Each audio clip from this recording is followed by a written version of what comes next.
Morning student, मैं doctor वंदना Akodia, government college Bundi. बच्चों, पिछले वीडियो में हमने आयनन विभव के बारे में पढ़ा था। कुछ चीज़ें बच्चों आयनिक त्रिज्या में छूट गई थी, जैसे कि किस तरह से हम आयनिक त्रिज्या को कैलकुलेट कर सकते हैं। तो आज हम उसके बारे में पढ़ेंगे। पहली विधि है पॉलिंग विधि। यह एक परोक्ष विधि होती है और इससे निम्नलिखित इसके दो बिंदु होते हैं। पहला ये है कि जो आयनिक यौगिक है उसमें धनायन व ऋणायन परस्पर एक दूसरे को स्पर्श करते रहते हैं, यानी कि धनायन और ऋणायन जो है वो इस तरह से होंगे। ये आपका धनायन है और ये आपका ऋणायन है, ये इस तरह से होगा। तो इसके द्वारा जो आयनिक दूरी यदि निकाली जाए, आयनिक दूरी बच्चों हम R प्लस और R माइनस कैसे निकालेंगे? ये आपका धनायन है और ये आपका ऋणायन है। अब इन दोनों के जो बीच की दूरी है इसे हम कहेंगे ये आयनिक त्रिज्या है। तो अब ये आयनिक त्रिज्या क्या हो गई? ये तो R प्लस हो गया और ये R माइनस हो गया, यानी कि जो हमारी आयनिक त्रिज्या जो है R, वो कितनी होगी? R plus plus R minus. बच्चों यहाँ पर ये लिखा हुआ है। तो वे आयन जो अक्रिय गैस विन्यास रखते हैं उनकी आयनिक त्रिज्या उनके प्रभावी नाभिक के आवेश के व्युत्क्रमानुपाती होती है। यानी कि बच्चों यदि हम R प्लस यदि देखें तो R प्लस क्या? 1/Z इफेक्टिव ऑफ कैटायन, यानी कि जो प्रभावी नाभिक के आवेश जो हमारे धनायन का है उसके इक्वल होगी। तो R प्लस यहाँ पर जो धनायन का इफेक्टिव प्रभावी नाभिकीय आवेश है, R माइनस यहाँ पर ऋणायन का प्रभावी नाभिकीय आवेश है और Z यहाँ पे प्रभावी नाभिकीय आवेश कहलाता है। अगली विधि जो है आयनिक त्रिज्या ज्ञात करने की, वो है आपकी बच्चों लैंडे के आयनिक त्रिज्या ज्ञात करने के लिए बताया कि जो धनायन का आकार है, पहले भी मैंने बताया कि वो एक दूसरे के संपर्क में रहते हैं, यानी एक दूसरे को स्पर्श करते हुए रहते हैं। यहाँ पर आप डायग्राम के अंदर देखिए, यहाँ पर हमने बच्चों एग्जाम्पल लिया है लिथियम आयोडाइड का। तो लिथियम आयोडाइड के एग्जाम्पल में आप देखिए कि लिथियम आयन जो है चारों तरफ से आपके आयोडाइड आयन से घिरा हुआ है। तो जो आयोडाइड और लिथियम आयन है उन दोनों से वो घिरा हुआ है। अब आप इसको थोड़ा सा स्ट्रक्चर के अंदर देखिए कि जो DII है, यानी कि इन दोनों आयोडाइडों के बीच की जो दूरी है, ये जो दूरी है ये किसके इक्वल है? 2R, यानी DII, यानी दोनों की जो त्रिज्या है उनकी बराबर होगी। तो R माइनस 1 क्या होगी? इन दोनों को यदि 2 से डिवाइड कर देंगे तो हमें R जो हमारे जो ऋणायन है उसकी हमें आयनिक त्रिज्या हमें मिल जाएगी। इसी तरह से बच्चों परमाणु त्रिज्या आयनिक त्रिज्या को देखिए कि यदि हम लिथियम आयोडाइड की निकालेंगे तो आयनिक त्रिज्या जो है हमारा जो लिथियम है उसकी त्रिज्या प्लस हमारे जो आयोडाइड है उसकी त्रिज्या के जोड़ के योग के बराबर होगी। अब आता है बच्चों विकर्ण संबंध। जितने भी आवर्त सारणी में वर्ग में यदि हम ऊपर से नीचे जाते हैं तो परमाणुओं का आकार बढ़ता जाता है, जबकि आवर्त में यदि हम जाएं तो आवर्त में जाने पर परमाणु आकार में बच्चों कमी आती है। इसी के साथ में हमें यहाँ पर विकर्ण संबंध देखने को मिलता है। विकर्ण संबंध बच्चों आपने लिथियम और मैग्नीशियम के बीच में मिलता है, बेरिलियम एल्यूमिनियम के बीच में मिलता है और बोरॉन और बिस्मुथ के बीच में मिलता है। अब सेकंड पॉइंट आता है कि दो परमाणुओं के मध्य बहुबंध का बनना, यानी कि दो परमाणुओं के मध्य बहुबंध का बनना परमाणु त्रिज्या पर निर्भर करता है। जो आपकी परमाणु त्रिज्या कम होने पर आकार छोटा होगा, जिससे परमाणु प्रभावी रूप से अतिव्यापन का बहुबंध बना सकता है, जबकि जो बड़े आकार के परमाणु हैं उनमें प्रभावी अतिव्यापन कम होता है, जिससे जो हमारा जो अधिक बंध है, मल्टीपल बॉन्डिंग है, वो उसके होने की संभावना काफ़ी कम हो जाती है। फॉर एग्जाम्पल यदि हम देखें कि छोटे परमाणु आकार के कारण अणु द्विबंध बनाकर स्थायी होता है, जबकि बड़े परमाणु आकार जैसे कि S है इसका एकल बंध बनाकर ये S8 के रूप में पाया जाता है। इसी तरह से बच्चों यदि हम समन्वय संख्या की बात करें तो आप यहाँ पर देखिए कि जो ऋणायन और धनायन है, यानी कि जो हमारा एक आयन है उसके चारों तरफ कितने आयनों से घिरा हुआ है वह उसकी समन्वय संख्या कहलाती है। तो यदि हम किसी भी धनायन की समन्वय संख्या की बात करें तो वो उस पर निर्भर करती है, उसके त्रिज्या अनुपात पे निर्भर करती है। और त्रिज्या अनुपात के निर्भर के मान के आधार पर हम ये बहुत आसानी से बता सकते हैं कि उसका कोऑर्डिनेशन नंबर यानी कि समन्वय संख्या कितनी है, दूसरा उसका स्ट्रक्चर किस तरह का होगा।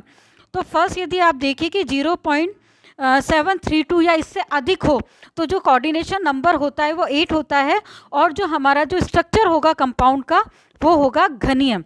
इसी तरह से बच्चों आप देखिए 0.414 से यदि जो रेंज है 0.732 हो तो जो समन्वय संख्या 6 होगी और इसका जो आकार होगा अष्टफलकीय होगा, यानी कि ऑक्टाहेड्रल होगा। इसी तरह से रेंज यदि 0.225 से 0.414 हो तो इसके लिए जो कोऑर्डिनेशन नंबर होगा वो 4 होगा और जो आकृति होगी वो टेट्राहेड्रल यानी चतुष्फलकीय होगी। इसी तरह से यदि हमारा त्रिज्या अनुपात 0.115 से 0.225 तक हो तो इसके लिए जो समन्वय संख्या होगी वो 3 होगी और जो हमारा स्ट्रक्चर होगा त्रिभुजीय होगा। इसी तरह से लास्ट में यदि हमारी जो रेंज है त्रिज्या अनुपात की वो 0.115 होती है तो उसके लिए जो समन्वय संख्या होगी वो 2 होगी और जो आकृति होगी जो हमारे कंपाउंड की वो होगी रेखीय होगी, या हम कहेंगे कि वो लीनियर कंपाउंड है। अब बात आती है बच्चों आयनन ऊर्जा की। इसे हमने पिछले वीडियो में भी डिस्कस किया था। आयनन ऊर्जा क्या होती है कि किसी भी विलगित गैसीय परमाणु से उसके सबसे ढीले बंधे हुए इलेक्ट्रॉनों को बाह्य कक्ष में से निकालने के लिए हमें जितनी ऊर्जा देनी पड़ती है उसे हम उसकी आयनन ऊर्जा कहते हैं। बच्चों यहाँ पर आप देखिए कि यहाँ पर हमारा जो मेटल है उसे हम ऊर्जा दे रहे हैं और ऊर्जा में से हम देने से हमें एक इलेक्ट्रॉन इसमें से रिमूव हो जाता है और जो ऊर्जा हमने दी है उसे हम कहते हैं उसकी आयनन विभव है। अब दूसरी इंपॉर्टेंट चीज आती है कि जो हमारा आयनन विभव है, प्रथम आयनन विभव, द्वितीय आयनन विभव, तृतीय आयनन विभव और चतुर्थ आयनन विभव, यदि हम इनका एनर्जी डिफरेंस देखें तो बच्चों यहाँ पर हमें देखने को मिलेगा कि यदि हम प्रथम आयनन विभव की बात करें तो हमें कम ऊर्जा देनी पड़ती है, जबकि द्वितीय आयनन विभव के लिए उससे कहीं ज़्यादा ऊर्जा, तृतीय के लिए उससे अधिक ऊर्जा और चतुर्थ के लिए हमें बहुत ज़्यादा ऊर्जा देनी पड़ती है। इसे मैंने पिछले वीडियो में भी आपको बताया था कि किसी भी धन आयन में से किसी इलेक्ट्रॉन को निकालने के लिए बहुत अधिक ऊर्जा देनी पड़ती है। और वह क्यों देनी होती है? क्योंकि यहाँ पर इलेक्ट्रॉन का नंबर कम हो गया और आपके जो नाभिक के अंदर जो प्रोटॉन प्रेजेंट है उनकी संख्या बहुत ज़्यादा हो गई है, तो उसकी वजह से अब वो जो बाह्य कक्ष के जो इलेक्ट्रॉन हो उनको और अधिक रूप से आकर्षित करते हैं और यही कारण है कि हमें बहुत ज़्यादा एनर्जी वहाँ पर देनी पड़ती है। अब बच्चों बात आती है पीरियोडिक टेबल में आवर्तिता की, यानी कि सामान्यतः एक आवर्त में बाएं से दाएं जाने पर आयनन विभव के मान में वृद्धि होती है। आयनन विभव के मान में वृद्धि क्यों होगी बच्चों? क्योंकि हमें बहुत अच्छे से पता है कि यदि आवर्त में हम बाएं से दाएं जाएंगे तो चूंकि हमारा परमाणु का आकार कम हो रहा है, परमाणु का आकार कम हो रहा है यानी कि प्रभावी नाभिकीय आवेश में वृद्धि हो रही है और प्रभावी नाभिकीय आवेश में वृद्धि होगी तो हमें बहुत ही ज़्यादा ऊर्जा देनी पड़ेगी किसी भी विलगित निकाय से एक इलेक्ट्रॉन को बाहर निकालने के लिए। अब बच्चों आवर्त में आयनन विभव में परिवर्तन के लिए निम्न विशेषताएं हैं। फर्स्ट है आपका फर्स्ट पॉइंट है यहाँ पर ए, दूसरे आवर्त में बेरिलियम का आयनन विभव बोरोन से, जबकि तीसरे आवर्त में मैग्नीशियम का आयनन विभव एल्यूमिनियम से अधिक होता है, क्योंकि बेरिलियम मैग्नीशियम में इलेक्ट्रॉन का निष्कासन क्रमशः नाभिक के अधिक समीप यानी पूर्ण भरे हुए 1s2 और 2s2 कक्षकों से होता है, जबकि बोरोन और एल्यूमिनियम में इलेक्ट्रॉन का निष्कासन यहाँ पर p ऑर्बिटल से होता है। तो p कक्षकों का भेदन प्रभाव s कक्षकों के कम होने के कारण ही बेरिलियम से मैग्नीशियम का आयनन विभव उच्च होता है। बच्चों जब हमने आयनन विभव को प्रभावित करने वाले कारक पढ़े थे तब मैंने आपको यहाँ पर बताया था कि किस तरह से s और p ऑर्बिटल में जैसे जैसे जो s ऑर्बिटल न्यूक्लियस के अधिक पास होगा तो वहाँ से इलेक्ट्रॉन निकालने के लिए हमें इतनी ही ज़्यादा ऊर्जा देने की आवश्यकता पड़ेगी। सेकंड पॉइंट है बच्चों यहाँ पर कि नाइट्रोजन तथा फास्फोरस का आयनन विभव क्रमशः ऑक्सीजन और सल्फर से अधिक होता है, क्योंकि नाइट्रोजन और फास्फोरस बच्चों पूर्ण अर्धपूर्ण भरे हुए कक्षक हैं, यानी कि यहाँ पर Np3 है।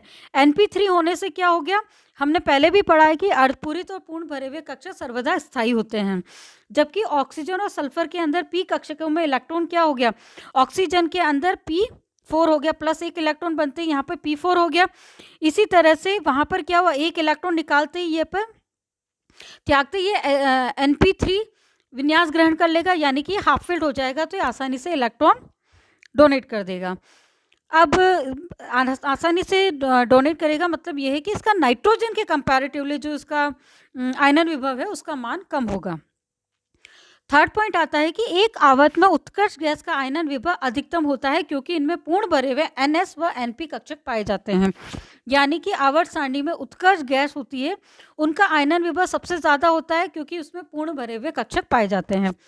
लास्ट डी पॉइंट है आपका, एक संक्रमण श्रेणी के सदस्यों के आकार तथा बाह्यतम विन्यास लगभग समान होता है, इसलिए इनके आयनन विभव में अंतर कम होता है, यानी कि जिंक, कैडमियम, Hg के आयनन विभव अपेक्षाकृत अधिक होते हैं, क्योंकि बच्चों इसमें S कक्षक और D कक्षक पूर्णतया भरा हुआ होता है। बल्कि जो संक्रमण श्रेणी है उसमें क्या होता है कि जो एक्स पहले तो इलेक्ट्रॉन एस कक्षक में आता है और फिर उसके अंदर की तरफ डी ऑर्बिटल्स के अंदर इलेक्ट्रॉन का भरे जाते हैं। अब बच्चों आ गया धात्विक गुण आयनिक विभव में। तो फर्स्ट हमारा है किसी भी तत्व द्वारा इलेक्ट्रॉन त्याग कर धनायन बनाने की प्रवृत्ति ही उसका धात्विक या विद्युत धनीय गुण कहलाता है। यानी कि जितनी भी हमारे एस ऑर्बिटल जो है, एस ऑर्बिटल के जितने भी परमाणु हैं वो आसानी से इलेक्ट्रॉन दे देते हैं। वो क्यों दे देते हैं बच्चों? क्योंकि उनका जो लास्ट इलेक्ट्रॉन है NS1 है, यानी कि एक ही इलेक्ट्रॉन पाया जाता है। यदि ये इस इलेक्ट्रॉन को निकाल दे तो ये आसानी से आदर्श गैस का कॉन्फ़िगरेशन ले लेते हैं। फॉर एग्जांपल यदि हम सोडियम का एग्जांपल लें तो सोडियम का इलेक्ट्रॉनिक जो एटॉमिक नंबर है वो 11 है। यदि हम इसके इलेक्ट्रॉनिक कॉन्फ़िगरेशन लिखें तो ये होगा 1s2 2s2 2p6 3s1, यानी 6 11 इलेक्ट्रॉन हो गए। अब बच्चों यदि यहाँ से एक 3s में से एक इलेक्ट्रॉन निकल जाता है तो इस इलेक्ट्रॉन के निकलते ही क्या हो गया कि ये बहुत आसानी से नियॉन का कॉन्फ़िगरेशन ले लेगा। और नियॉन क्या है? यहाँ पर एक नोबल गैस है। यानी कि जो धात्विक गुण है वो इन्वर्सली प्रोपोर्शनल होते हैं आयनन विभव के। अब आता है तत्वों की क्रियाशीलता। वे तत्व जिनका आयनन विभव कम होता है उनकी क्रियाशीलता अधिक होती है, जबकि उच्च आयनन विभव वाले तत्वों की क्रियाशीलता कम होती है।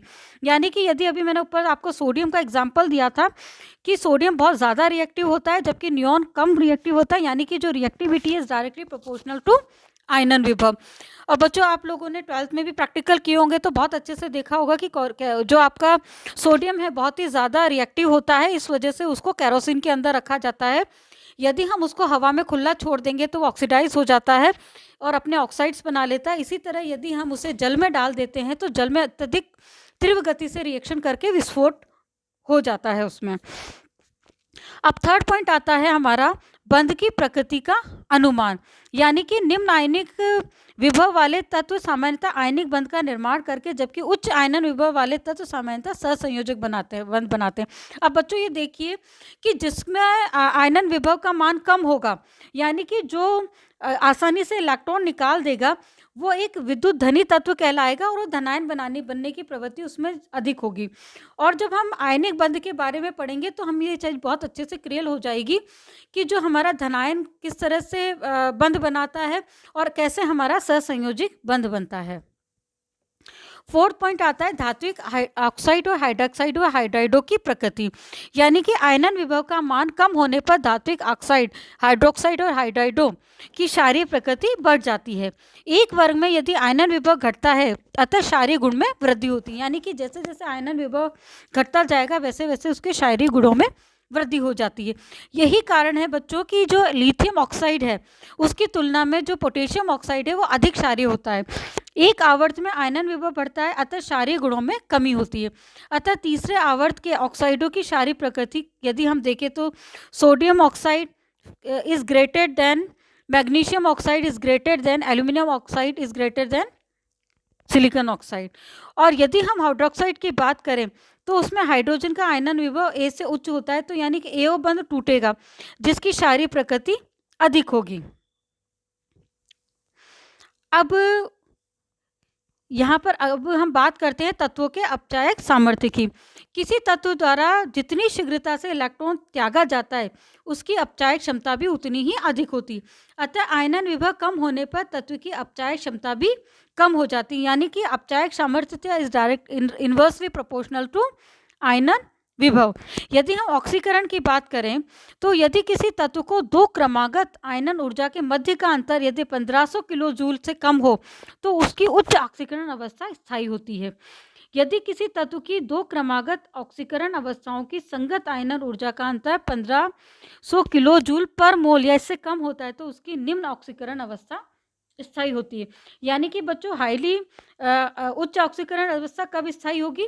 जबकि जो उसका जो मध्य का जो अंतर है वो 1500 किलो जूल से कम होगा। और यदि इससे ज़्यादा होगा अंतर तो जो उसकी जो निम्न ऑक्सीडेशन स्टेट होगी वो सबसे ज़्यादा स्थायी होगी। अब बच्चों अगला पॉइंट आता है आयनन विभव का निर्धारण करना।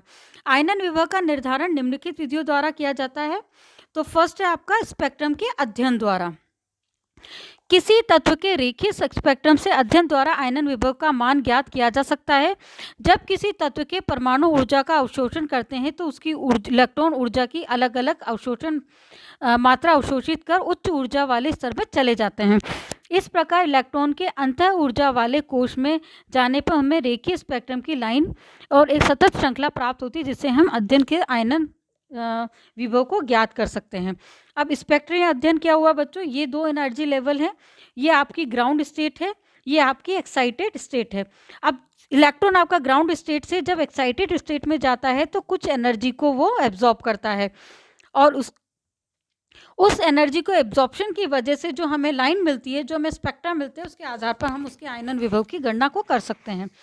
सेकंड आता है सैद्धांतिक गणना द्वारा, यानी बोर के हाइड्रोजन की तरह इलेक्ट्रॉन विन्यास वाले तत्वों में उत्सर्जन स्पेक्ट्रम की तरंग संख्या ज्ञात करने के लिए निम्न सूत्र है, यानी कि R/Z² ब्रैकेट में 1/N1² - 1/N2²। उपरोक्त सूत्र द्वारा तत्वों के लिए आयनन विभव का सैद्धांतिक मान हम ज्ञात कर सकते हैं। तो इलेक्ट्रॉन के लिए न्यूनतम ऊर्जा अवस्था N1 होगी, अनंत ऊर्जा वाले कक्ष के लिए N2 होगी, यानी N2 यहाँ पर इनफाइनाइट है, और 1/N0² 0 रखने पर हमें RZ²/N1² होगा, यानी R की वैल्यू हमारे पास आती है 109737 सेंटीमीटर इनवर्स। यहाँ पर Z आपका परमाणु क्रमांक है और N न्यूनतम ऊर्जा वाला कोश है।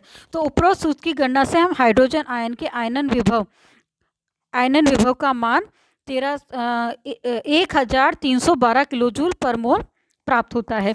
तो बच्चों ये तो हमने बात करी आयनन विभव की। आयनन विभव का निर्धारण किस प्रकार किया जा सकता है और आयनन विभव को किस किस तरह से तत्व प्रभावित करते हैं, और नेक्स्ट वीडियो में बच्चों हम इसके आगे पढ़ेंगे।